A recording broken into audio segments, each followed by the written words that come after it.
اس کا تعلق حضرت ابراہیم علیہ السلام اور ان کی فیملی کے ساتھ.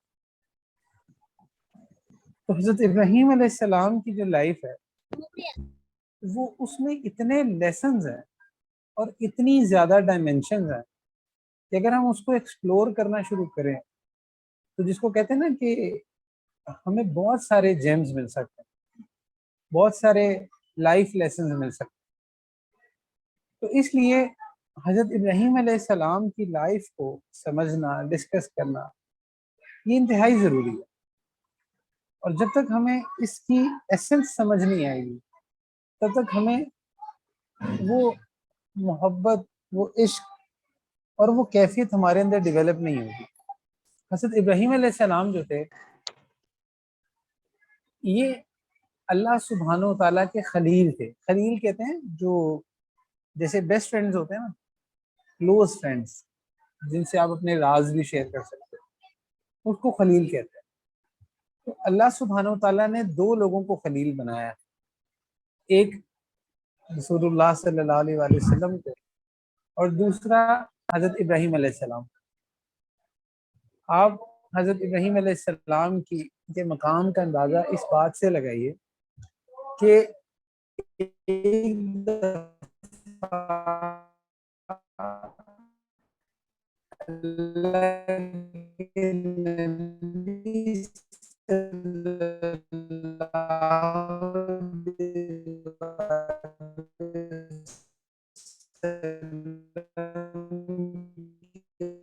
پاس ہے اور انہوں نے کہا یا خیر البریہ, نبی صلی اللہ علیہ وسلم کو اس طریقے سے سمجھانے کے لیے یہ بات اللہ کے نبی صلی اللہ علیہ وسلم نے فرمائی کہ اللہ کے نبی صلی اللہ علیہ وآلہ وسلم کے بعد انبیاء علیہ السلام میں سب سے زیادہ جو درجہ ہے وہ حضرت ابراہیم علیہ السلام ہے. اور حضرت ابراہیم علیہ السلام کا کثرت سے قرآن میں ذکر آیا اور ان کی پورا جو ایک لائف سپین ہے وہ ہمارے سامنے آتا ہے. تو حضرت ابراہیم علیہ السلام جو ہیں وہ اپنے اخلاق میں اور اپنے جس کو کہتے ہیں نا پرسنالٹی میں, پرسنالٹی ٹریٹس میں اللہ کے نبی صلی اللہ علیہ وآلہ وسلم سے بہت زیادہ ریزمبلنس رکھتے. تو حضرت ابراہیم علیہ السلام جب پیدا ہوئے تو جس سوسائٹی میں, جس انوائرمنٹ میں پیدا ہوئے تھے نا, وہ سارا کا سارا بت پرستی کا انوائرمنٹ تھا. اور اتنی زیادہ بت پرستی تھی کہ جس گھر میں حضرت ابراہیم علیہ السلام پیدا ہوئے تھے تو ان کے جو والد تھے, ان کا نام تھا آزر, وہ بت تراشا کرتے تھے. یعنی کہ ایسے گھرانے میں پیدا ہوئے تھے کہ جہاں پہ خود بت بنائے جاتے تھے. ویسے علماء کی ڈفرینٹ نریشنز ہیں, کچھ کہتے ہیں کہ وہ اصل میں ان کے انکل تھے, چچا تھے, اور کچھ کہتے ہیں نہیں والد ہی تھے. تو بہرحال وہاں پہ ایسا ماحول تھا. اور حضرت ابراہیم علیہ السلام شروع سے ہی ان کی اللہ تعالیٰ نے ان کی فطرت کو بڑا سلیم بنایا تھا. اکثر آپ نے یہ بات سنی ہوگی کہ ہم یہ کہتے ہیں نا کہ بھئی یہ جو دین اسلام ہے یہ دین فطرت ہے, کیونکہ انسان کی جو فطرت ہے نا وہ اسلام کی طرف اٹریکٹ ہوتی ہے. اسلام کے جو اصول ہیں وہ اللہ تعالیٰ نے انسان کی فطرت کے اکارڈنگلی بنائے. انسان کی فطرت ہے کہ وہ کسی ایک خدا کو پوچھتا ہے, یہ انسان کی فطرت ہے. یہ اس کے لیے نا انسان کو سکھانے کی ضرورت نہیں ہے. آپ اس کو ایسے سمجھو, فطرت کس کو کہتے ہیں؟ آپ کو مچھلی کو نا سوئمنگ سکھانے نہیں پڑتی, وہ مچھلی کی فطرت کے اندر سوئمنگ ہے, اسی لیے اس کی طبیعت ہی سوئمنگ کی طرف جاتی ہے. مچھلی اڑنے نہیں لگ جائے گی, اڑنا اس کی فطرت میں نہیں ہے. اسی طرح جو پرندے ہوتے ہیں ان کی فطرت میں تیرنا نہیں ہوتا, ان کی فطرت میں اڑنا ہوتا. تو اسی طرح جیسے انسان ہے نا, بہت ساری چیزیں انسان کی فطرت کے اندر, جیسے آپ کو پیاس لگتی ہے تو آپ پانی کی طرف جاتے ہیں, یہ آپ کی فطرت ہے. اور پوری دنیا میں ایسے ہی ہوتا ہے, جتنے بھی انسان ہیں وہ اسی فطرت پہ ہیں کہ وہ پانی کی طرف جاتے ہیں. تو اسی طرح انسان کی فطرت ہے کہ وہ کسی ایک خدا کی طرف جاتا ہے. اور اس پہ تو بہت ساری سائنٹیفک ریسرچ بھی ہیں. ایک بڑی فیمس ریسرچ ہے کہ every child is a born believer. Oxford university کی ریسرچ ہے 2008 کی, ڈاکٹر پیرٹ نے کی تھی, کہ وہ کہتا ہے کہ آپ پوری دنیا سے آپ بچے اکٹھے کرو اور ان کو ایک آئی لینڈ میں چھوڑ دو اور ادھر کوئی ایکسٹرنل انفلوئنس نہ ہو, تو یہ سارے کے سارے بچے کسی ایک خدا کی طرف جائیں گے. تو اللہ تعالیٰ نے انسان کی فطرت کے اندر نا اپنی پہچان رکھی ہے. تو اس لیے جیسے 90s کے مڈ کی بات ہے کہ کچھ ایسے ٹرائبز دریافت ہوئے کہ جہاں پہ نا کوئی ایکسٹرنل انفلوئنس نہیں تھا, وہ ایسے قبیلے تھے جو بالکل آؤٹر ورلڈ سے بالکل ڈسکنیکٹڈ تھے. تو جب ان کو ایکسپلور کیا گیا تو وہ سارے کے سارے ایک خدا کو پوچھتے تھے. تو یہ انسان کی فطرت کے اندر ہے کہ وہ کسی ایک خدا کی طرف جاتا ہے. یہ ایکسٹرنل انفلوئنس ہوتے ہیں جو اس کو ڈفرینٹ ڈائریکشنز میں لے جاتے ہیں. اور ایک حدیث شریف بھی ہے نا کہ کل مولود یولد علی فطرت الاسلام, کہ جو بچہ بھی پیدا ہوتا ہے وہ بیسیکلی فطرت اسلام پر ہی پیدا ہوتا ہے. آگے اس کی سوسائٹی, اس کی کمیونٹی, اس کے ماں باپ, اس کا ایک کلچر, ایک انوائرمنٹ, یہودی نصارہ یا ایتھیسٹ سے جو کچھ بھی بنا. تو حضرت ابراہیم علیہ السلام جو تھے وہ چونکہ سلیم الطبع تھے, ان کی فطرت جو تھی وہ اپنی فطرت پہ تھے, تو فطرتاً ان کو یہ چیز سمجھ نہیں آتی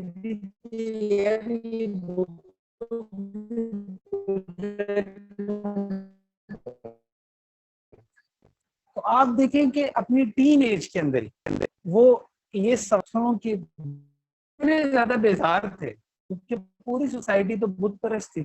ان کی فطرت اور ان کی آپ کسی اس کی کوئی ریزن نہیں ہوتی, کوئی بندہ بھی ہو سکتا ہے, کچھ بھی ہو سکتا ہے. تو کئی لوگوں کو تو ان کو نیچرلی بڑی چھیڑ ہوتی ہے کسی چیز, یار بس یہ چیز میرے سامنے نہ آئے. تو حضرت ابراہیم علیہ السلام کو نیچرلی اس چیز سے بہت چڑ تھی, یہ بتوں سے اور یہ بت پرستی. تو اس وجہ سے نا وہ بہت زیادہ نا لوگوں کو بھی کہتے تھے یار تم کیا یہ بتوں کو پوچھتے ہو.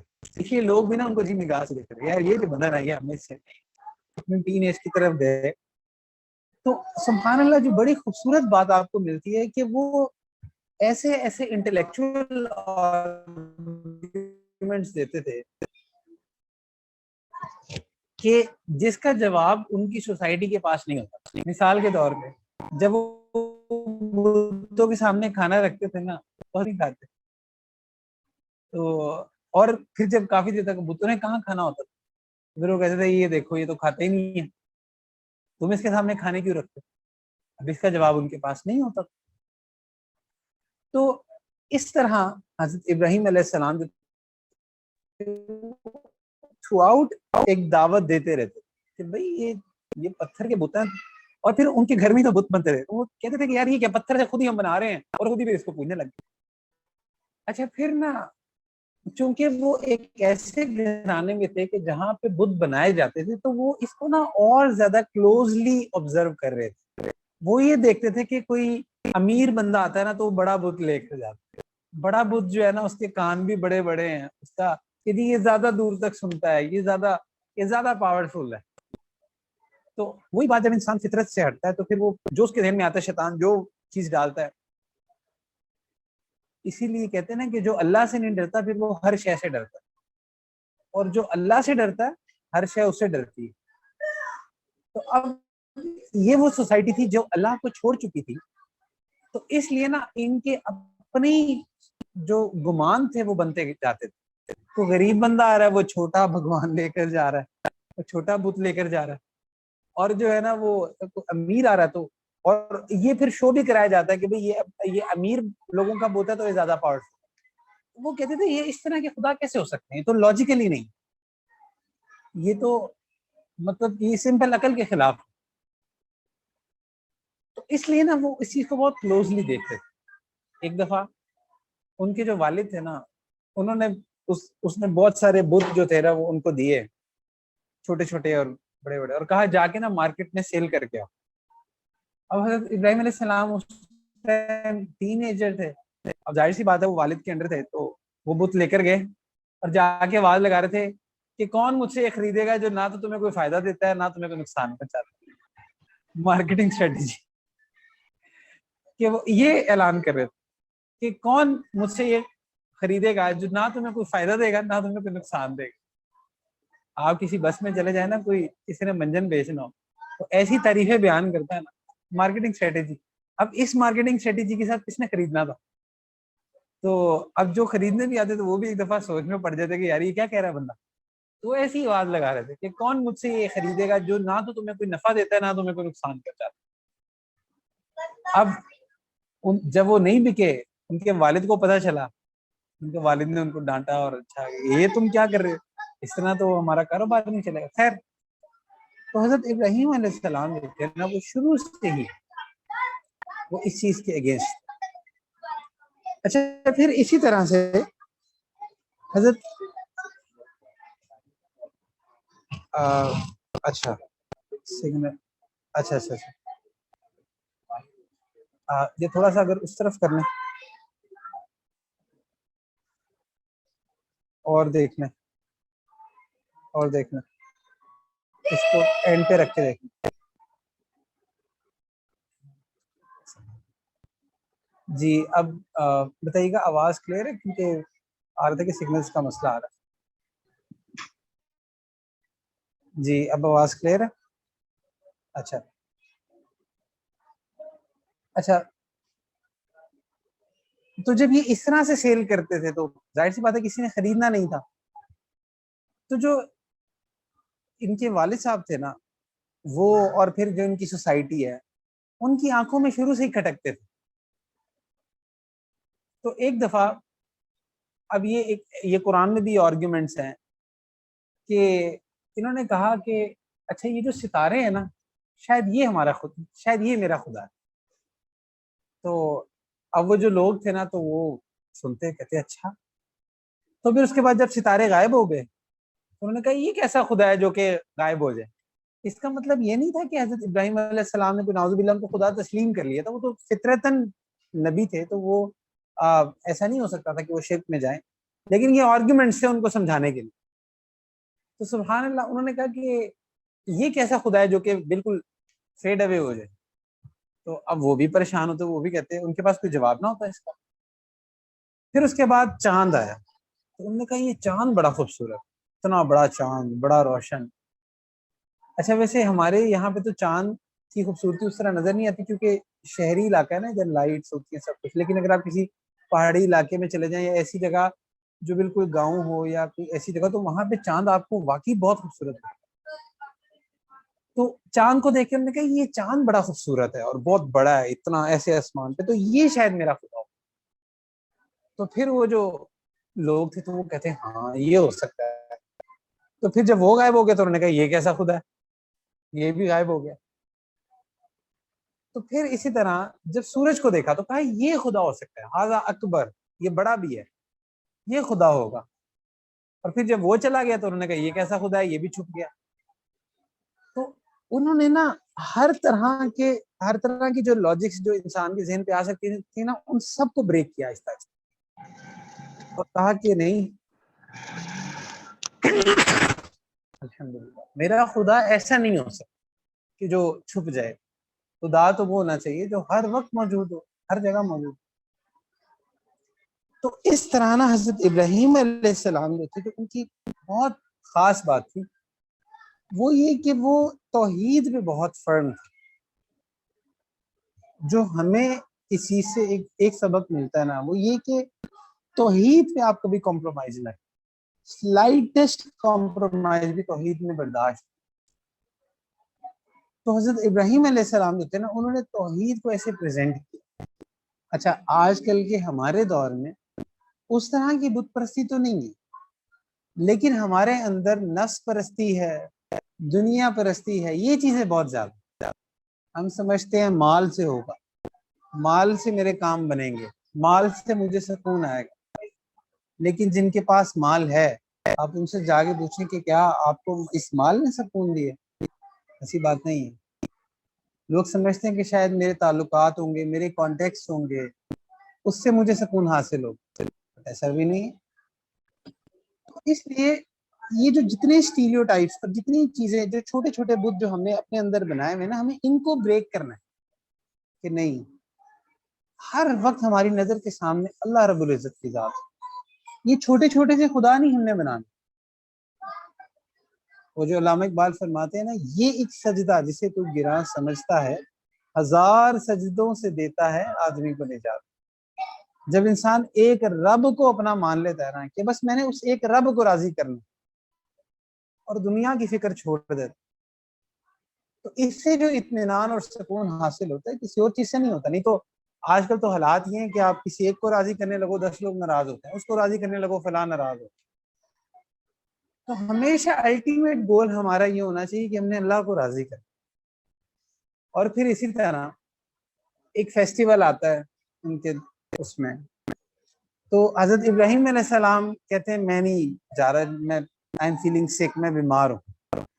وہ اصل میں روحانی طور پہ، یعنی کہ آپ ایسے سمجھنے کہ جیسے ہوتا ہے نا کہ اگر آپ جیسے ابھی مسجد میں بیٹھے، بیان میں بیٹھے، اب یہاں پہ کوئی گانا لگنا شروع ہو جائے، کوئی گانا آپ سننا شروع ہو جائے، تو ایک دم سے آپ بے چین ہو جائیں گے، کہیں گے یار کیا ہے۔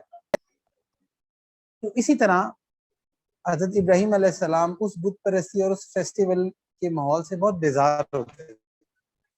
تو وہ جو سارے لوگ تھے نا، وہ اپنے بتوں کے پاس اپنا کھانا رکھ کے فیسٹیول میں چلے جاتے تھے اور واپس آ کے پھر وہ کھانا کھاتے تھے۔ تو حضرت ابراہیم علیہ السلام نے سارے بتوں کو نا توڑ دیا، اور بڑا بت جو تھا نا اس کا بازو توڑ کے کلہاڑا اس کے سائڈ پہ رکھ دیا۔ اب جب وہ لوگ آئے، دیکھا یہ کیا ہمارے خدا ٹوٹے پڑے ہیں، تو پوچھا کہ یہ کیا ہوا، تو اب ان کو پتا تھا کہ یہ جو ہے نا، یہ بندہ حضرت ابراہیم علیہ السلام یہ شروع سے ہی جو ہے نا یہ ہمارے بتوں کے بہت خلاف، یہ لگتا ہے انہوں نے ہی کام کر۔ تو اب ان سے پوچھا، انہوں نے کہا کہ بھائی اس سے پوچھو، یہ جو بڑا خدا ہے تمہارا۔ تو اب وہ خود کہنے لگے بھائی یہ کیسے توڑ سکتا ہے؟ انہوں نے کہا جب یہ کلہاڑا نہیں اٹھا سکتا، یہ توڑ نہیں سکتا، تو تم اسے خدا کیوں مانتے ہو؟ اب اس کا جواب تو ان کے پاس کوئی تھا نہیں، تو انہوں نے کہا کہ ہم جو ہے نا وہ بدلہ لیں گے، اور حضرت ابراہیم علیہ السلام کو آگ میں پھینکنے کی تیاری کی۔ اب جب آگ میں پھینکنا چاہا تو اس کے لیے بہت بڑی آگ جلائی، اتنی بڑی آگ تھی جو اس کے بارے میں آتا ہے کہ کئی دن تک جلی، اور بہت بڑی آگ تھی جس کی ہیٹ بھی بہت دور دور تک جاتی تھی، کوئی قریب بھی نہیں آتا تھا۔ اچھا اتنی بڑی آگ کیوں جلائی؟ اس کی وجہ یہ تھی کہ ان کے اندر یہ جو توحید سے نفرت تھی نا، یہ بہت تھی، کیونکہ وہ سب بت پرستی کے اندر بری طرح ڈوبے ہوئے۔ اپنی اس اینمٹی کو شو کرنے کے لیے انہوں نے اتنی بڑی آگ ایک جلائی، اور اس وقت شیطان آیا اور اس نے جو ہے نا وہ ان کو مشورہ دیا کہ اب وہ یہ سوچتے تھے کہ اتنی زیادہ آگ ہے، اب ہم کیسے پھینکیں؟ تو وہ جو کیٹاپلٹ ہوتی ہے نا، اس کا آئیڈیا سب سے پہلے شیطان نے دیا ہے کہ ایسے تم ایسے بناؤ، اس طرح سے باندھ کے جو ہے نا وہ ان کو پھینکو۔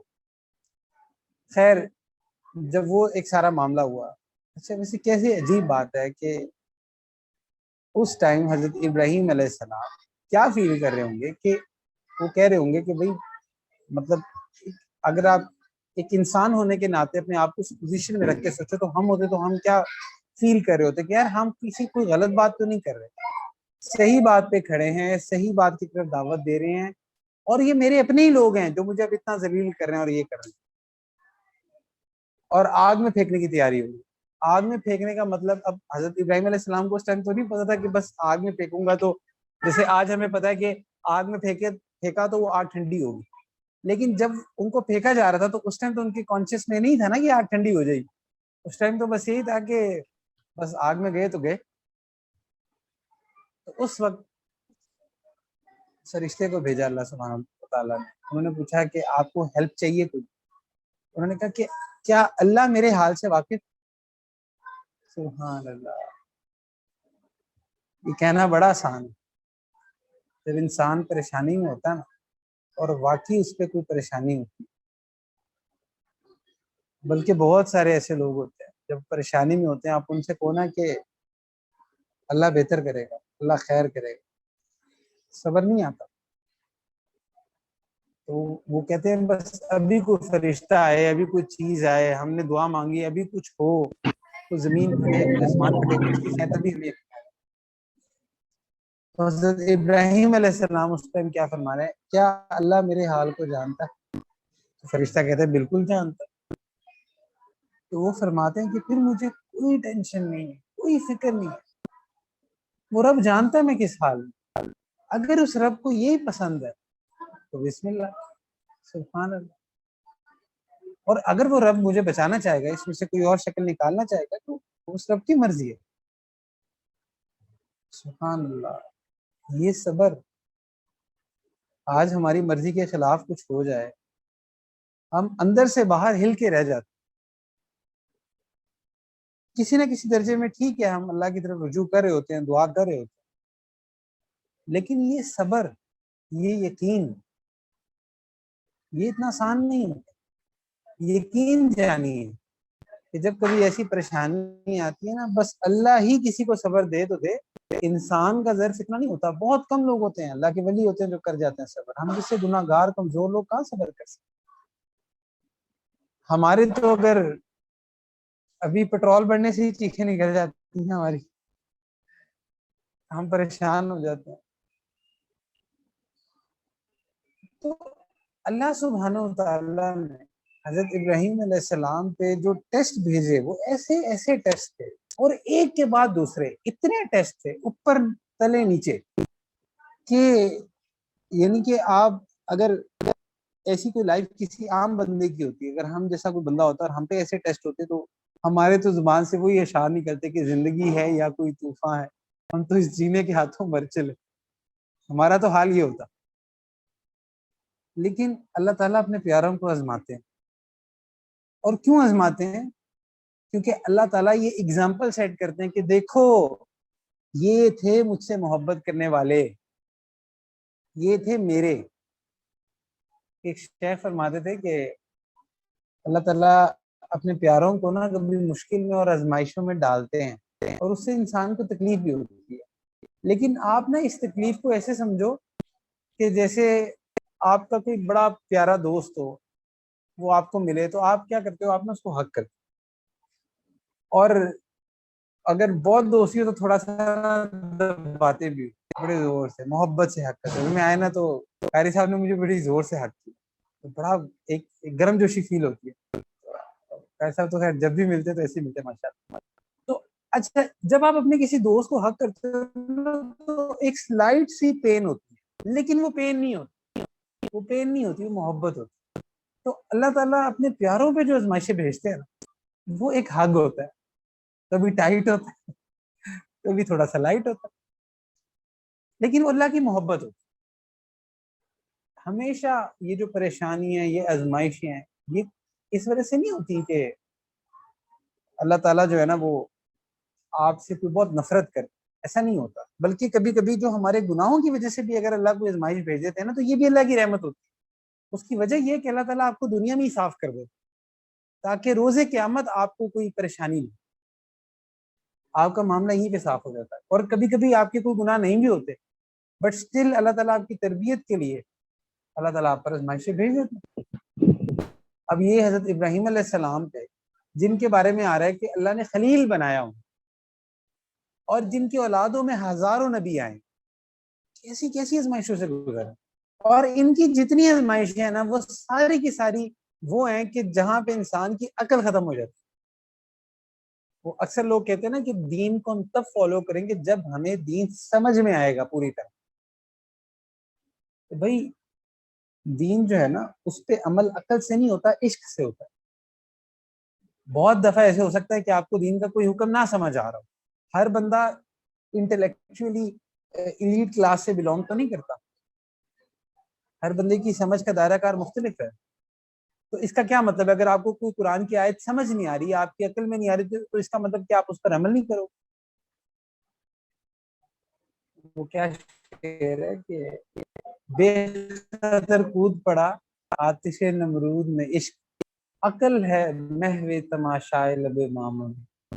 جو بندہ ہر وقت لاجکس پر چلتا ہے نا, تو اس کا پرابلم یہ ہوتا ہے کہ وہ عشق کو پیچھے کر دیتا ہے، جبکہ یہ جو اللہ سے رشتہ ہے نا، اس کا تعلق لاجک سے ہے ہی نہیں، اس کا تعلق تو ہے ہی عشق سے.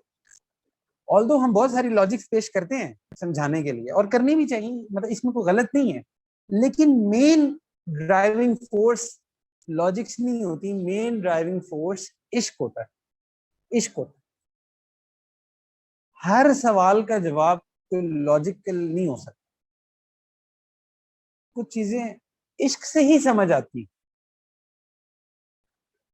تو اسی طرح اب حضرت ابراہیم علیہ السلام کو جو آگ میں پھینکا جا رہا ہے، اب اس کی کیا لاجک؟ یہ تو عشق ہی ہے نا، جو کہہ رہا ہے کہ میں اپنے رب پہ قربان ہونے کے لیے تیار ہوں. یہ عشق ہے اور کیا. اور آگ میں پھینکا جاتا ہے، اور اللہ تعالیٰ تمام دنیا کے جو لاز ہیں ان کو چینج کر دیتا ہے. اور اللہ کے لیے کیا مشکل ہے لاز کو چینج کرنا؟ یہ تمام کی تمام اللہ کی مخلوقات ہیں. آگ بھی اللہ کی مخلوق ہے. آگ اللہ کا حکم ہوگا آگ کو کہ تو جلا، تبھی وہ جلائے گی. اگر اللہ تعالیٰ کا حکم نہیں ہوگا آگ کو جلانے کا تو آگ نہیں جلا سکتی. یہی تو توحید ہے. اگر چھری کو حکم ہوگا کہ کاٹ، تبھی کاٹے گی. اگر اللہ تعالیٰ چھری میں سے کاٹنے کا حکم واپس لے لیں تو کوئی چھری نہیں کاٹ سکتی. یہی تو توحید سمجھنی ہے. اب آگ میں پھینکا گیا، اللہ تعالیٰ نے حکم دیا آگ کو کہ آپ ٹھنڈی ہو جاؤ، بلکہ ٹھنڈی بھی ایسی کہ سلامتی والی. آگ ٹھنڈی ہوگی. حضرت ابراہیم علیہ السلام کو کچھ بھی نہیں ہوا، اور یہ سب نے دیکھا. اب حضرت ابراہیم علیہ السلام اس کے بعد وہاں سے مائگریٹ کر گئے. تو ویسے تو بہت سارے ٹیسٹ آئے، لیکن ہم چند کو لے کر چل رہے ہیں. حضرت ابراہیم علیہ السلام کی پہلی شادی ہوئی حضرت سارہ کے ساتھ، علیہ السلام کے ساتھ. حضرت سارہ جو تھی ان کے ساتھ حضرت ابراہیم علیہ السلام نے مائگریٹ کیا. تو ایک شہر تھا، اس کا جو بادشاہ تھا وہ بہت ظالم تھا. ظالم ان سینس کہ جو بھی عورت شہر میں داخل ہوتی تھی تو اگر وہ خوبصورت ہوتی تھی یا اس نے گارڈ رکھے ہوئے تھے تو وہ جو چاہتا اس کے ساتھ کرتا. تو جب حضرت ابراہیم علیہ السلام اور حضرت سارہ علیہ السلام جب یہ لوگ وہاں داخل ہوئے تو حضرت سارہ جو تھیں وہ بہت خوبصورت تھیں. تو گارڈز نے اسی طرح سے، اب وہ جو بادشاہ تھا اس نے، اب آپ اس طرح دیکھو کہ ایک کتنی مشکل ایک آزمائش میں پھر حضرت ابراہیم علیہ السلام آ گئے. تو اس نے حضرت سارہ کی طرف نا ہاتھ بڑھایا پوری نیت سے. تو حضرت سارہ نے جب دعا کی نا تو اس کا ہاتھ فریز ہو گیا، پیرالائز ہو گیا. اب وہ گھبرا گیا. اس نے کہا کہ اس نے معافیاں مانگی کہ اچھا میں نہیں کرتا، تو آپ دعا کریں آپ میرا جو ہے نا جو ہاتھ ہے یہ صحیح ہو جائے. تو حضرت سارہ نے دعا کی، اس کا ہاتھ ٹھیک ہو گیا. وہ پھر اسی نیت سے آگے بڑھا اور پھر اس کا ہاتھ فریز ہو گیا. اس طرح 3 دفعہ ہوا. اچھا اب اللہ تعالیٰ نے ایک آزمائش میں یعنی کہ ایک عجیب ایک آزمائش تھی. پھر اس کے بعد جب 3 دفعہ اس کے ساتھ یہ معاملہ ہوا نا تو اس نے کہا تم کس کو لے آئے ہو؟ اس پر نا خوف طاری ہو. اس نے اپنی ایک باندی ان کو حضرت سارہ کو دے دیا، اور وہ تھی حضرت ہاجرہ، اور اس طرح جانے دی. اچھا یہاں سے آپ کو پتہ چلتا ہے کہ جو شخص تقوی اختیار کرتا ہے، قرآن میں آتا ہے نا وَمَن يَتَّقِ اللَّهَ يَجْعَل لَّهُ مَخْرَجًا. جو شخص تقوی اختیار کرتا ہے، یعنی کہ تقوی سے مراد آسان الفاظ میں گناہوں سے بچتا ہے. اللہ تعالیٰ وہ اس جتنی مرضی مشکل سچویشن میں اللہ تعالیٰ اس کے لیے اسکیپ گیٹ نکال دیتا ہے. وہ بلڈنگز ہوتی ہیں نا، تو آپ نے دیکھا ہوگا بڑی بڑی بلڈنگز میں نا بیک ڈور ایک ایگزٹ گیٹ ہوتا ہے، وہاں پہ سٹیئرز بھی ہوتے ہیں کہ اگر بلڈنگ میں کوئی بڑی ہنگامی صورتحال ہو تو آپ کو ایک ایگزٹ گیٹ آپ کے پاس ہو، ایمرجنسی گیٹ بھی اس کو کہتے ہیں. جو بندہ تقوی اختیار کرتا ہے نا اللہ تعالیٰ ہمیشہ اس کے لیے نا ایک اسکیپ پیسج رکھتے ہیں، ایک ایمرجنسی گیٹ رکھتے ہیں. تو اللہ تعالیٰ اس کو لازمی اس صورتحال میں سے نکالتا. تو اسی طرح اللہ تعالیٰ نے ان کو بھی نکال دیا. اور پھر جب بھی کبھی زندگی میں مشکل آئے نا تو اس کا ایک طریقہ یہ ہوتا ہے کہ آپ ہمیشہ اس مشکل میں نا اللہ سے یہ گمان کرو کہ اسی میں بہتری ہوگی, اسی میں خیر ہوگی. اچھا اس کو نا میں نے خود بھی بہت دفعہ ایکسپیرینس کرنے کی کوشش کی. آپ کبھی بھی مشکل سے مشکل سچویشن میں پہنچ جائیں, آپ ہمیشہ اللہ سے یہ امید کریں کہ اسی میں ہی خیر ہوگی. اور پھر وہ حدیث شریف ہے نا, حدیث قدسی ہے, انا عند ظنی عبدی بی, اللہ سبحانہ وتعالیٰ فرماتے ہیں میں اپنے بندے سے اس کے گمان کے مطابق معاملہ کرتا ہوں. جب آپ اللہ سے گمان کرتے ہو نا کہ اسی میں ہی خیر ہوگی, تو اللہ تعالیٰ اس میں سے خیر نکال کے آپ کو دکھا دیتے ہیں, کیونکہ حدیث شریف ہے. تو اب اللہ تعالیٰ نے ان تمام صورتحال میں سے اس میں سے گزار کے تو خیر کیا نکالی, حضرت ہاجرہ.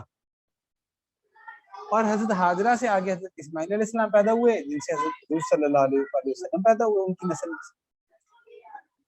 تو اللہ تعالیٰ یہ آپ کو شو کرتے ہیں کہ آپ کی لائف میں کچھ بھی چل رہا ہے. کبھی کبھی ایسا ہوتا ہے انسان کو لگتا ہے بس میں پھنس گیا, ختم ہو گیا, بس ہو گئی میری, اب کچھ نہیں ہے میرے ہاتھ, اب بس مجھے کوئی رستہ نہیں نظر آتا, کوئی سبب نہیں نظر آتا, کچھ نہیں سمجھ آ رہا کہ کیا کروں.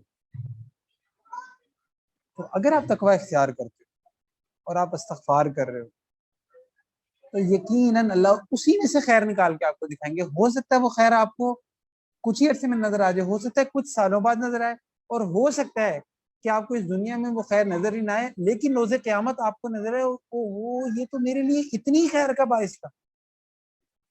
یہ معاملات اس سے تو میری, یعنی کہ آپ ایسے سمجھ لو کہ آپ اپنی پوری لائف میں, کبھی کبھی ہم اپنی لائف کو دیکھتے ہیں نا تو کچھ ایسے فیزز ہوتے ہیں جب ہم بڑی مشکلات سے, پریشانیوں سے گزرے ہوتے ہیں, جس کو ہم کہتے ہیں نا کہ یار یہ ہمارے لیے نا ٹراماز ہے.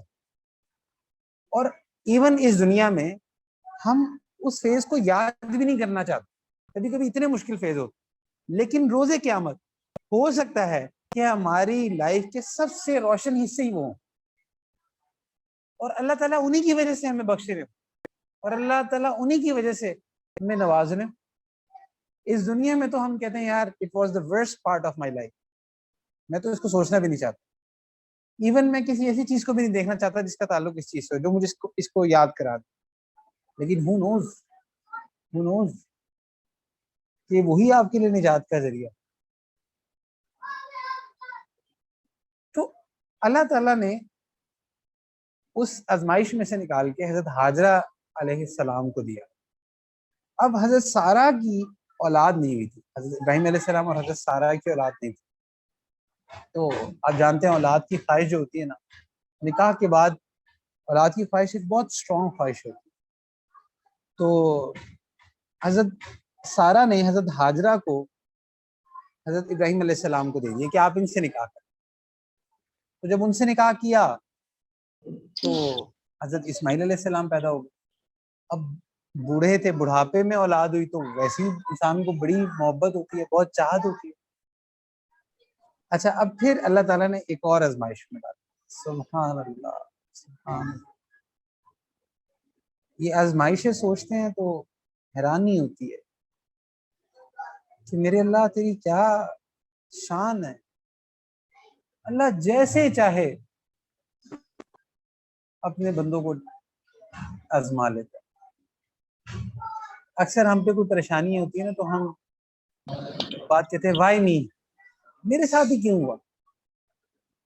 آپ انبیاء علیہ السلام کی لائف دیکھو نا تو کسی کی لائف ایسی نہیں ہے جو بڑی سموتھلی گزری ہو.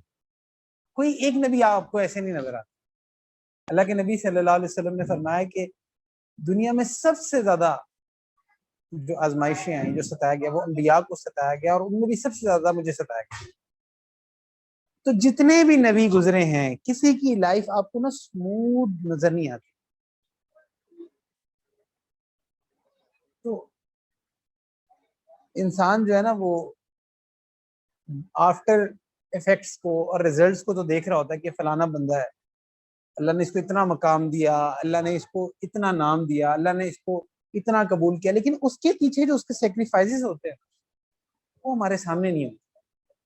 وہ جو ہارڈ شپس ہوتی ہیں نا جن سے وہ گزرے ہوتے ہیں وہ ہمارے سامنے نہیں. اچھا اب ٹیسٹ کیا لیا کہ اپنی اس بیوی کو اور اس بچے کو لو اور اس کو لے جاؤ اور فلانی جگہ جو ہے نا ایک وادی ہے وہاں چھوڑ کے آنا. اب آج سے ہزاروں سال پہلے کی بات، یعنی کہ آج کے دور میں بھی ایسا نہیں، ہزاروں سال پہلے، 4-5 ہزار سال اس دور میں نہ ادھر کنسٹرکشن نہ لوگ، کچھ بھی نہیں، صرف صحرا ہے. اور وہ یہ فلسطین والے ایریا سے یہاں سے سفر کر کے مکہ مکرمہ آئے. آج بھی ادھر ٹریول کرنا ایک کام ہے. آج تو خیر گاڑیاں آ گئی اور یہ ساری چیزیں آ گئی، لیکن اس دور میں بھی اگر آپ اس ڈیزرٹ کو دیکھو تو انسان ایک طرف پریشان ہو جاتا ہے.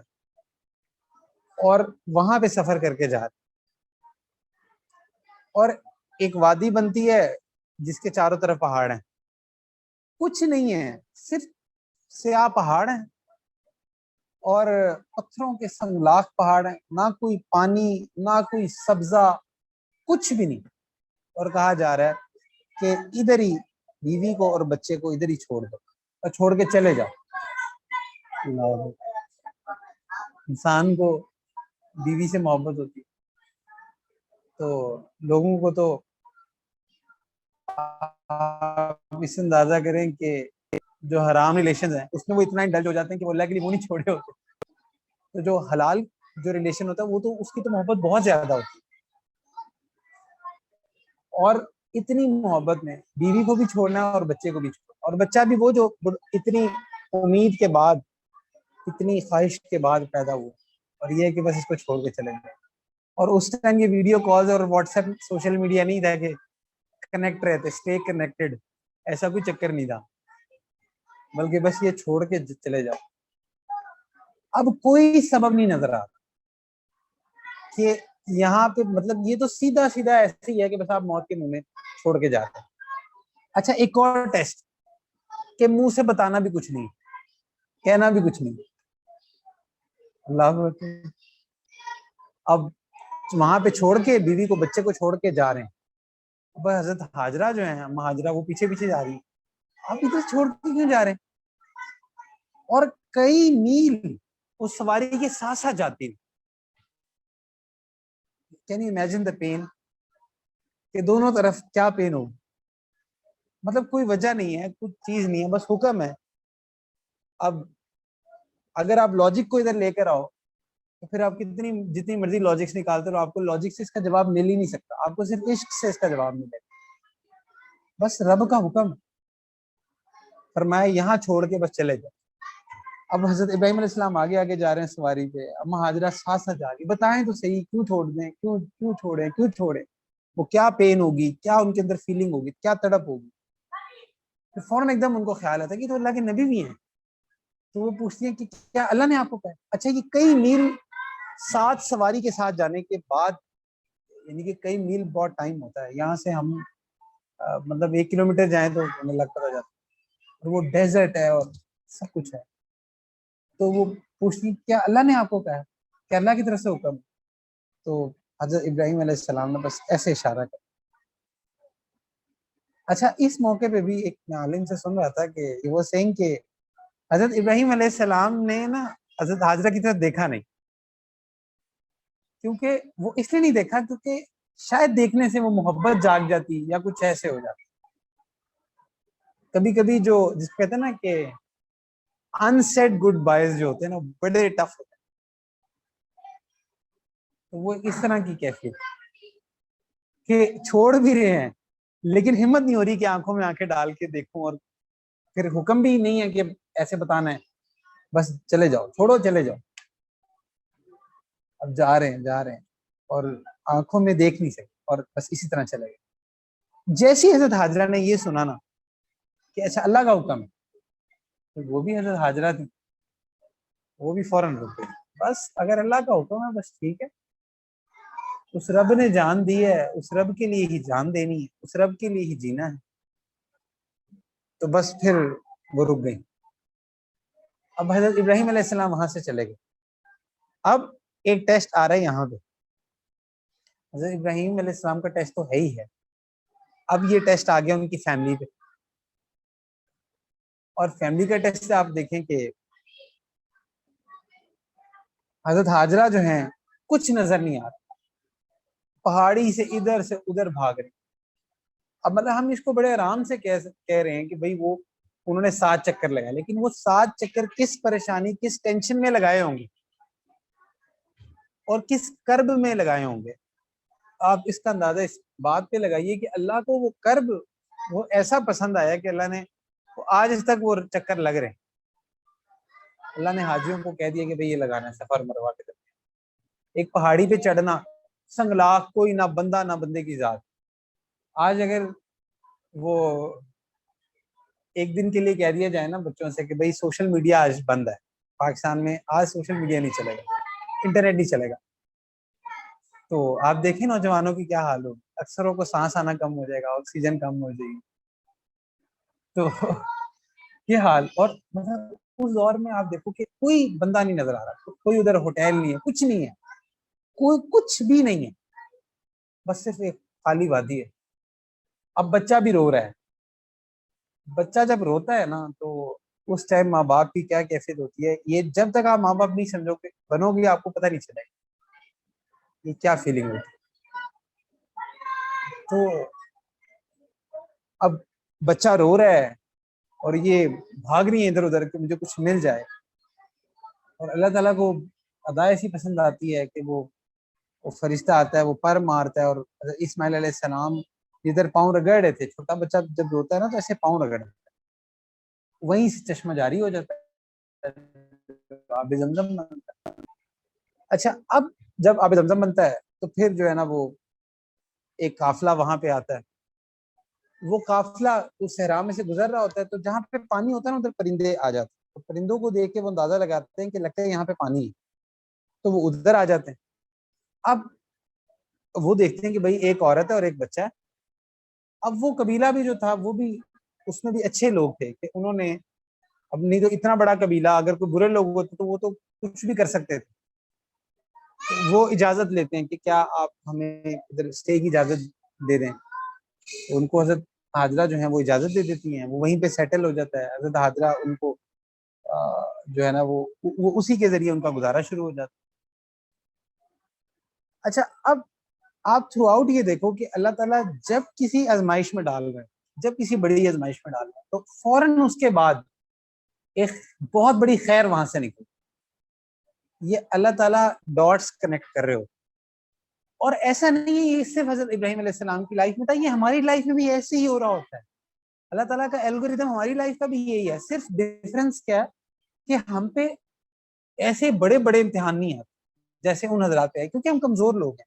اللہ تعالیٰ کسی پہ اس کی وسعت سے زیادہ بوجھ نہیں ڈالتا. ہماری لائف میں بھی پریشانی ایسی آ رہی ہو، اگر ہم رجوع اللہ رکھیں تو اللہ تعالیٰ اسی میں سے ایک ہر پریشانی کے بعد ایک خیر نکالتے ہیں. قرآن کا بھی اصول ہے نا، ان مع العسر یسرا، ہر مشکل کے بعد آسانی ہے.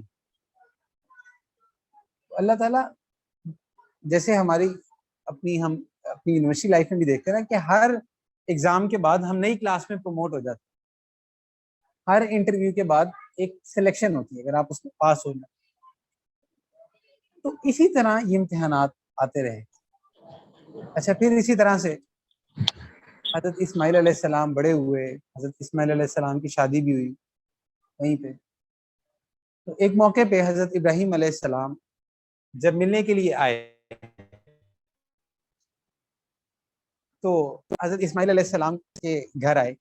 تو حضرت ابراہیم علیہ السلام نے اس ٹائم حضرت اسماعیل علیہ السلام گھر نہیں تھے تو ان کی وائف سے پوچھا کہ آپ کے ہسبینڈ کدھر ہیں. یہ نہیں شو کیا کہ میں حضرت اسماعیل علیہ السلام کا فادر. تو اس نے کہا کہ ہاں وہ بھی گئے ہیں کام سے. تو حضرت ابراہیم علیہ السلام نے ویسے ہی پوچھا کہ اچھا آپ کا گزارا وغیرہ کیسا ہو رہا ہے. تو اس نے شکوے شروع کر دی. تو حضرت ابراہیم علیہ السلام نے کہا کہ اچھا جب آپ کے ہسبینڈ آئے نا تو ان سے کہیے گا کہ اپنے گھر کی نا جو دہلیز ہے، جو دروازہ ہے وہ چینج کریں. اور یہ کہہ کے وہ چلے گئے. جب حضرت اسماعیل علیہ السلام واپس آئے تو ان کی وائف نے بتایا کہ ایسے ایسے ایک شخص آئے تھے اور وہ یہ کہہ کے گئے. تو حضرت اسماعیل علیہ السلام فوراً سمجھ گئے. تو انہوں نے ان کو ڈائیورس دے دی اور پھر ایک اور جگہ شادی. اچھا یہاں سے نا آپ کو ایک چیز سمجھ آتی ہے کہ عورت کے اندر یہ جو شکووں کی عادت ہوتی ہے نا، یہ اللہ تعالیٰ کو بڑی ناپسند، ہر وقت شکوے کرنا، ہر وقت شکوے کرنا. کئی عورتوں کے اندر نا شکوے بہت ہوتے ہیں، عورتوں کے اندر شکر کم ہوتا ہے. اچھا مردوں کے اندر بھی ایسا ہی ہے، مردوں کے اندر بھی ہزار برائی ہیں. یعنی کہ یہ ہم کوئی اس لیے نہیں کہہ رہے کہ کوئی ہم عورت کو ٹارگیٹ کریں. بڑی بڑی عورتیں بڑی بڑی صابرہ شاکرہ بھی ہوتی ہیں. مرد بھی بہت سارے ایسے ہوتے ہیں جو شکوے کرتے. شکوہ کرنے والا مرد ہو یا عورت ہو، اللہ کو نہیں پسند. ہر حال میں شکر ہی کرنا ہوتا ہے. الحمدللہ علی کل حال. تو اچھا یہاں سے اس کا مطلب یہ نہیں ہے کہ ماں باپ کے کہنے پہ عورت آپ بیوی کو چھوڑ دیں. یہ وہ تو حضرت ابراہیم علیہ السلام تو نبی تھے. نہ آپ کے میرے پیرنٹس، نہ ہمارے پیرنٹس نبی ہیں، نہ کوئی ایسا معاملہ ہے. تو اکثر لوگ نا یہ بھی کہتے ہیں کہ دیکھو جی وہ حضرت ابراہیم علیہ السلام کے کہنے پہ جو ہے نا وہ انہوں نے بیوی کو طلاق دے دی تھی، تو ماں باپ کے لیے آپ بیوی کو چھوڑ سکتے ہیں. ایسی بات نہیں ہے. ماں باپ کے لیے بیوی پہ ظلم نہیں کر سکتے اور بیوی کے لیے ماں باپ پہ ظلم نہیں کر سکتے. یہ بیلنس کرنا ہوتا ہے. اب یہ نہیں ہے کہ آج کے دور میں بھی اگر ماں باپ کہیں کہ بھائی بیوی کو طلاق دے دو آپ طلاق دے دو، انلیس کہ کوئی بہت بڑی جنون شرعی ریزن ہو. لیکن جسٹ اس لیے کہ میرے پیرنٹس نے کہا ہے تو یہ غلط. وہ حضرت ابراہیم علیہ السلام کا اسپیشل کیس تھا، وہ نبی تھے، اور حضرت اسماعیل علیہ السلام بھی نبی تھے. پھر اسی طرح اس سے پہلے ایک جو بڑا مین واقعہ تھا قربانی کا، وہ آپ جانتے ہیں کہ حضرت ابراہیم علیہ السلام کو خواب آیا کہ میں چھری چلا رہا ہوں. اور جب اپنے بیٹے سے ذکر کیا کہ اس طرح سے مجھے خواب آیا ہے، تو اب حضرت اسماعیل علیہ السلام بھی نبی تھے. انہوں نے کہا جیسے آپ کو حکم ہوا آپ کریں، اور آپ مجھے شکر گزار بندوں میں سے ہی پائیں. اب ان کو لے کے حضرت ابراہیم علیہ السلام جا رہے ہیں. اب شیطان آتا ہے. شیطان پہلے آ کے نا ان کی والدہ کو بہکاتا ہے. عورت آپ کو پتہ ہے ویسی ہوتی ہے، لیکن حضرت حاجرہ جو تھی وہ بھی باہر اللہ کی عاشقہ تھی. جب اس نے دیکھا یہاں دال نہیں گلی، پھر وہ حضرت ابراہیم علیہ السلام کو بہکانے گیا، کہ جس کو کہتے ہیں نا لاجک سے دینے گیا. تو حضرت ابراہیم علیہ السلام نے اس کو پتھر مارے. اور وہ آج بھی حاجی جو ہے اسی سنت میں، کیونکہ اللہ کو یہ ہدایت ہی نہیں پسند آئی کہ آج بھی شیطان کو وہاں پہ پتھر پڑتے ہیں. اور پھر آپ پورا واقعہ جانتے ہیں کہ وہ جب لٹایا ہے اور اس وقت بھی اپنی آنکھوں پہ پٹی باندھی. کیوں پٹی باندھی ہے؟ وہی کہ جو ہے نا کہ میں آنکھوں میں دیکھوں اور پھر میرے اندر وہی محبت جاگ جائے. تو بیٹی کی قربانی، وہ بیٹا جس سے اتنی محبت اتنے سالوں بعد ملا. اچھا پھر بیٹا بھی اتنا فرما بردار، اور پھر حکم ہو رہا اپنے ہاتھ سے ہی چھری چلاؤ. اللہ اکبر، اتنا بڑا امتحان. تو آج تو وہ کئی لوگ ہوتے ہیں نا، وہ ان سے کہیں نا کہ بھائی اپنے جانور پہ آپ کو چھری چلائیں، کہتے نہیں ہمارے دل کو کچھ ہوتا ہے. عجیب، پتہ نہیں کیسا دل ہے بھائی. اللہ کے لیے چھری چلانی ہے. یہاں پہ ان کو جو ہے نا بڑی جی ہم تو بڑے سینسیٹیو ہیں. یہ سینسیٹیوٹی نہیں ہے، دماغ کی خرابی ہے. تو اللہ تعالیٰ کو پسند ہے کہ آپ اللہ کے لیے جانور کے گلے پہ چھری. کئی لوگ کہتے ہیں کہ یہ کتنا ظلم ہے.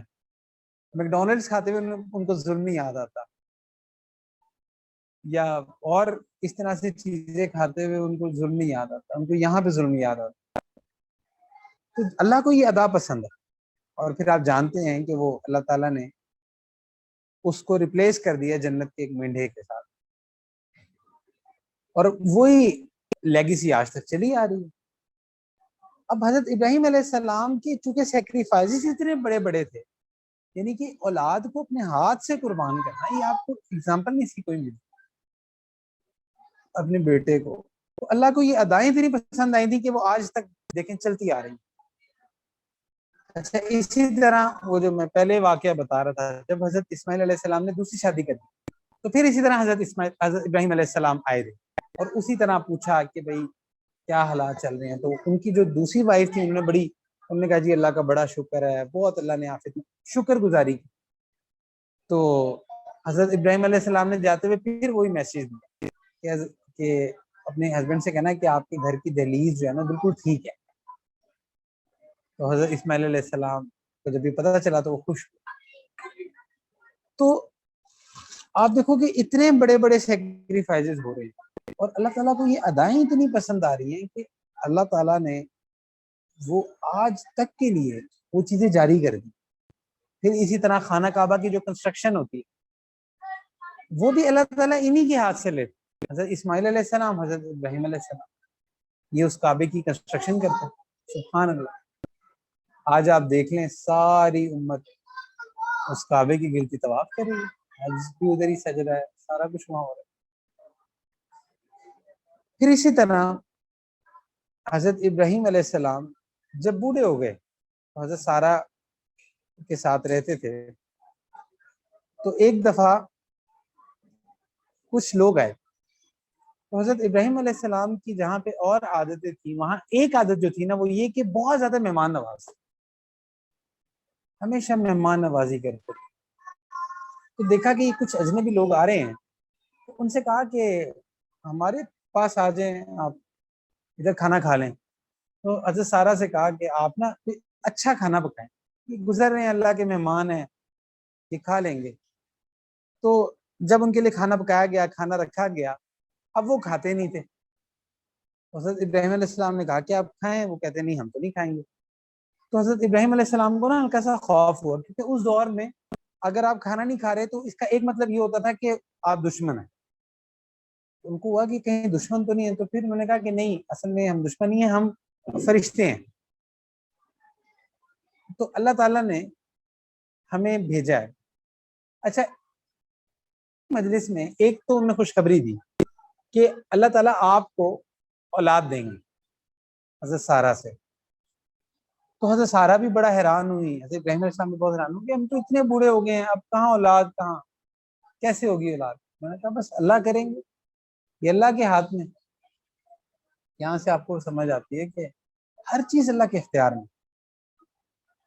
اچھا، ایک طرف یہ خوشخبری دی اور دوسری طرف بتایا کہ ہم فلانی بستی، حضرت لوط علیہ السلام کی جو بستی تھی، حضرت لوط علیہ السلام جو تھے یہ حضرت ابراہیم علیہ السلام کے بھتیجے تھے. تو آپ کو پتہ ہے یہ ہومو سیکشوالٹی کے گناہ میں مبتلا ہو گئے. ان کی بستی کو عذاب دینا تھا. اور آپ دیکھو کہ اللہ تعالیٰ کو یہ گناہ اتنا ناپسند ہے، اتنا ناپسند ہے کہ ان کی بستی پہ اکٹھے بہت بڑے بڑے عذاب آئے. چیخ کا عذاب بھی آیا، بستی کو اٹھا کے بھی الٹ دیا گیا، پتھروں کی بھی بارش ہوئی. یعنی کہ سارے بڑے بڑے عذاب اکٹھے ان پہ اللہ نے بھیجے تھے، کیونکہ اللہ تعالیٰ کو اس گناہ سے نفرت اتنی زیادہ. حالانکہ اللہ تعالیٰ ایک عذاب بھی بھیج سکتے لیکن اتنے زیادہ عذاب کیوں بھیجے اکٹھے؟ یہ شو کرنا تھا کہ اللہ تعالیٰ کو اس سے نفرت کتنی. تو اب حضرت ابراہیم علیہ السلام جو تھے نا وہ فرشتوں کو سمجھا رہے تھے کہ آپ رک جائیں، تھوڑا سا ایک چانس اور دے دیں، کیونکہ ان کے اندر امت کا بہت غم تھا اور لوگوں کی بہت وہ تھی. تو کہا کہ آپ ایک چانس اور دے دیں، تھوڑا سا اور ڈیلے کرتے ہیں. لیکن انہوں نے کہا نہیں بھائی، اللہ کا حکم. تو اسی مجلس میں ایک طرف تو خوشخبری دی اور دوسری طرف جو ہے نا وہ حضرت لوط علیہ السلام کی قوم کو عذاب دینے کی طرف وہ بھی ایک خبر دی. اور آخر کار حضرت لوط علیہ السلام کی جو قوم تھی اس کو انہوں نے عذاب دیا. تو اب اتنے بڑے بڑے امتحانات سے جو حضرت ابراہیم علیہ السلام گزرے، اس کا الٹیمیٹ رزلٹ کیا ہوا؟ الٹیمیٹ رزلٹ یہ ہوا کہ اللہ تعالیٰ نے فرمایا کہ اللہ نے ان کو لوگوں کا امام بنا دیا. آپ دیکھیں کہ جتنے بڑے بڑے مذاہب ہیں، 3 بڑے بڑے مذاہب، وہ بھی حضرت ابراہیم علیہ السلام کو اون کرتے ہیں، کرسچن بھی ان کو اون کرتے ہیں، ان کی رسپیکٹ کرتے ہیں، مسلمان بھی اون کرتے ہیں. اور obviously اصل میں تو وہ ہمارے ہیں، کیونکہ جو اسلام ہے وہ اصل میں ملت ابراہیمی پہ ہے. لیکن اللہ تعالیٰ نے ان کو امام بنا. اور یہاں سے نا ہم اپنی لائف کو بہت آرام سے ریلیٹ کر سکتے ہیں. جب کبھی کوئی بندہ بڑے غم میں ہو نا تو ایک طریقہ یہ ہوتا ہے اس کو کنسول کرنے کا کہ آپ اس کو نا اس سے بڑے غم بتا دیں. یار تمہارے ساتھ، تم تو اس پہ رو رہے ہو، اور میں تمہیں بتاتا ہوں فلانے کے ساتھ کیا ہوا. تو جب آپ اس کو اس سے بڑے غم بتاتے ہیں نا تو انسان کو نا اپنا غم ہلکا لگنا شروع ہوتا ہے. اب مثال کے طور پہ ایک شخص اگر آپ کے پاس آئے کہ دیکھو جی میری انگلی ٹوٹ گئی ہے، آپ اس کو کہو کہ بھائی تیری تو انگلی ٹوٹی ہے، یہاں دیکھ ادھر تو ہاتھ ٹوٹا پڑا ہے، تو وہ انگلی کا غم بھول جائے گا. تو حضرت ابراہیم علیہ السلام کی لائف سے نا ہمیں جو چیز سمجھ آتی ہے وہ یہ کہ ہماری لائف میں جتنی مرضی مشکلات، ہم نے رجوع اللہ نہیں چھوڑی. حضرت ابراہیم علیہ السلام کی تعریف کرتے ہوئے اللہ فرماتے ہیں ان ابراہیم حلیم اواہ منیب. حلیم کہتے ہیں ایسا بندہ جو جس کا ظرف بہت بڑا ہو، بڑی بڑی پریشانیاں مشکلات آپ اپنے اندر جھیل لیں، جس کو کہتے ہیں نا کہ سمندر بھی پی جائیں اور ہونٹ خوش. بڑے بڑے غم، بڑی بڑی پریشانیاں، بڑی بڑی مصیبتیں آپ پر آ جائیں اور آپ کے اندر شکوے کے بجائے شکر کا ہو. جیسے ایک شیخ کہتے ہیں نا کہ جو مقام شکوے کا ہوتا ہے اصل میں وہی مقام شکر کا ہوتا ہے، بس ہم لوگ سمجھ نہیں رہے. تو حلیم کہتے ہیں کہ جو بہت زیادہ برداشت کرنے والا. حضرت ابراہیم علیہ السلام بہت زیادہ برداشت کرنے والے. جو لوگ بدلہ لے لیتے ہیں نا، جو لوگ فوراً ریئیکٹ کرتے ہیں، وہ کمال کوئی نہیں ہوتا. جو صبر کر جاتے ہیں نا، کمال تو وہ کر جاتے ہیں. کوئی ایک معاملہ ہو نا، یا آپ ظالم ہوتے یا مظلوم ہوتے. مظلوم بننا فائدے مند ہے کیونکہ مظلوم کے ساتھ اللہ کی مدد ہے، ظالم کے ساتھ اللہ کی مدد نہیں ہے. تو اس لیے کچھ بھی معاملہ ہو جائے، لوگ آپ کو کچھ بھی کہہ دیں، کچھ بھی کر دیں، اس بات کو یاد رکھیں کہ بھائی وائی می کا لفظ نہیں آپ نے. اگر آپ وائی می کہہ رہے ہو نا تو وائی می آپ اس طرح کہو کہ اللہ تعالیٰ مجھ سے محبت کر. اس لیے اللہ تعالیٰ نے مجھے آزمائش میں ڈالا ہے، اور اسی لیے اللہ تعالیٰ نے انبیاء کو بھی ڈالا تھا اور اپنے نیک بندوں کو بھی ڈالا تھا.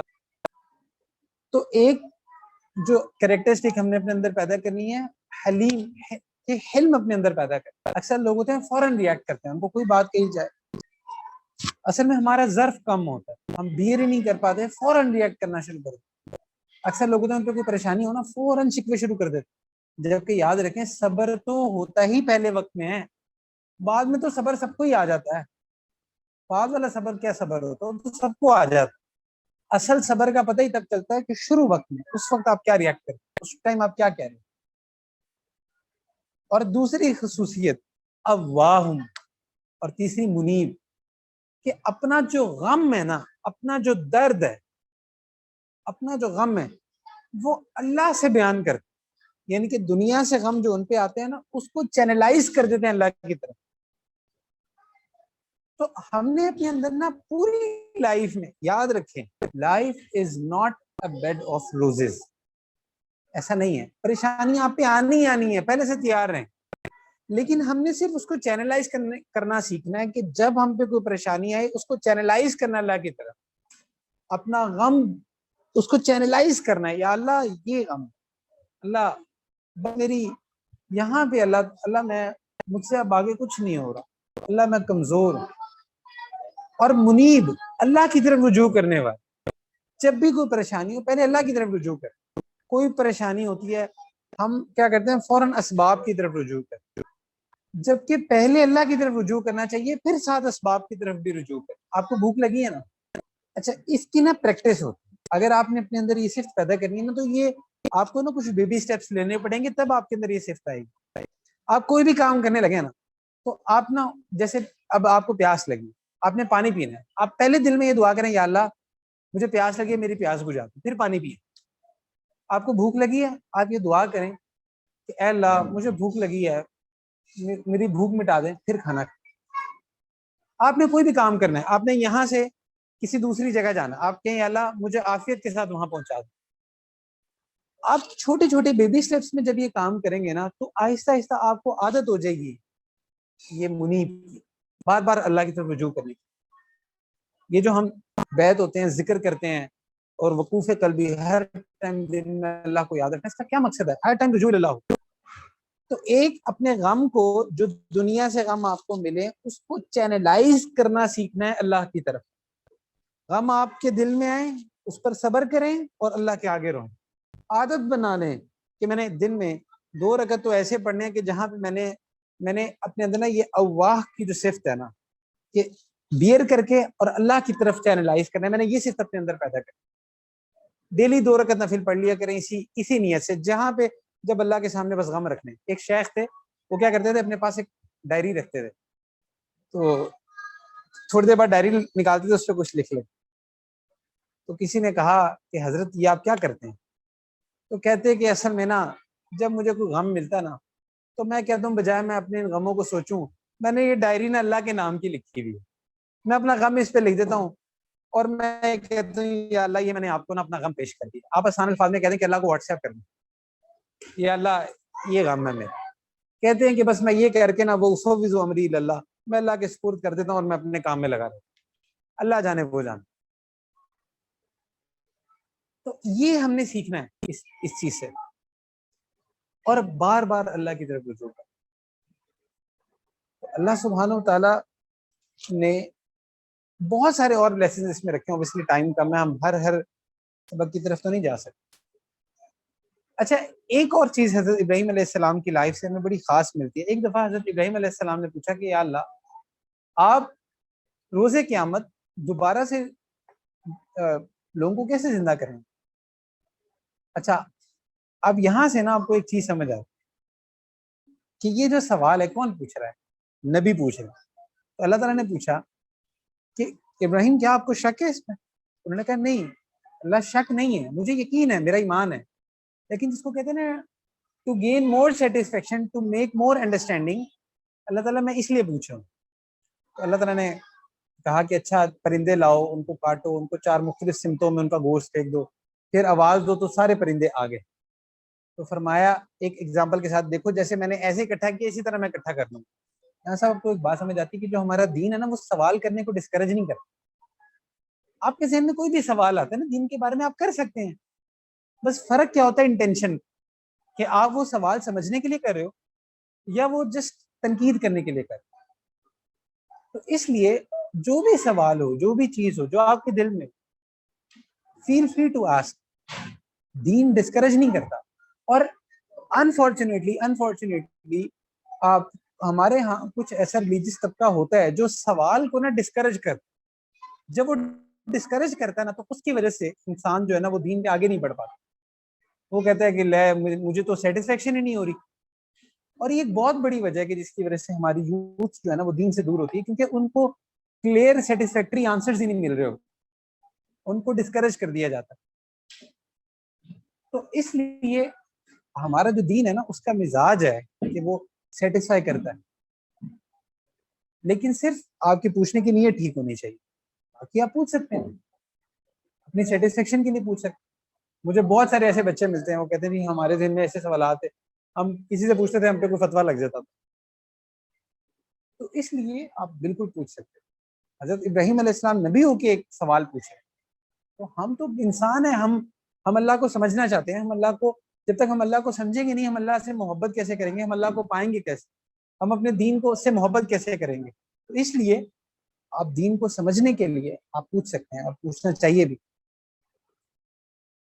تو اس لیے حضرت ابراہیم علیہ السلام کی لائف میں جتنے لیسنز ہیں، اللہ سبحانہ تعالیٰ سے دعا ہے کہ اللہ سبحانہ تعالیٰ ہمیں ہمارے اندر بھی یہ کچھ صفات اللہ پیدا فرما دے، اور اللہ تعالیٰ ہمیں بھی اپنے پیاروں میں شامل فرما دے، اور اللہ تعالیٰ روز قیامت ہمیں جنت عطا فرمائے اور ہم حضرت ابراہیم علیہ السلام سے ملاقات. سبحان اللہ کیا مومنٹ ہوگا کہ وہاں ان کی مجلس میں بیٹھ کے جب ہم انہیں کہیں کہ ہم آپ کے قصے سنا کرتے. سبحان اللہ. اللہ سبحانہ تعالیٰ ہمیں یہ مومنٹ بھی عطا فرمائے. وآخر دعوانا ان الحمدللہ رب العالمین. تھوڑی دیر ذکر کر لیں، درود شریف پڑھ لیں. اللہم صلی علی